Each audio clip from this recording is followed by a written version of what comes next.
কয়দিন আগে ছিল চড়ক মেলা, বাবা নিয়ে যায়নি বলে আমার জন্য দেখো চাউমিন এনেছে। আর একটা প্যাকেটে কি তোমরা দেখে বুঝতে পারছো না আমি জানি, চাউমিনটা বুঝতে পারছো, দাঁড়াও আমি তোমাদের ঢেলে দেখাই। কারণ এর মধ্যে আছে পকোড়া, আমার পকোড়া খুব ভালো লাগে। তারপর দেখো আমি তোমাদের চাউমিনটা খুলে দেখালাম, চাউমিনটাও খুব সুন্দর ছিল খেতে। দেখো চাউমিনটা আমি ঢালছি, চাউমিনটা ঢালা হয়ে গেছে। বন্ধুরা দেখো আমি তোমাদের পকোড়াটা খেয়ে দেখাচ্ছি, পকোড়াটা ভেতরটা কত সুন্দর জুসি, তোমরা দেখে বুঝতেই পারছো। আর মাংসও ছিল, আমি তোমাদের মাংসটা দেখাচ্ছি। এ দেখো মাংস, আমাদের এখানে এইটুকু মাংস দেয়। আর পকোড়াটা বন্ধুরা খুব জুসি আর সফট হয়েছিল, আর স্যালাডটাও খুব সুন্দর হয়েছিল, স্যালাডও খেলাম আমি।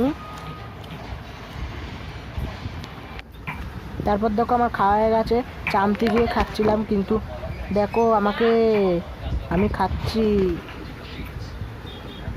আর দেখো আমি মাংস টুকরো টুক করে কেটে কেটে নিচ্ছি, 2 পিস মাংস পড়েছিল। আর তোমাদের যদি ভিডিওটা ভালো লাগে লাইক কমেন্ট সাবস্ক্রাইব করে দিও। Bye, tata.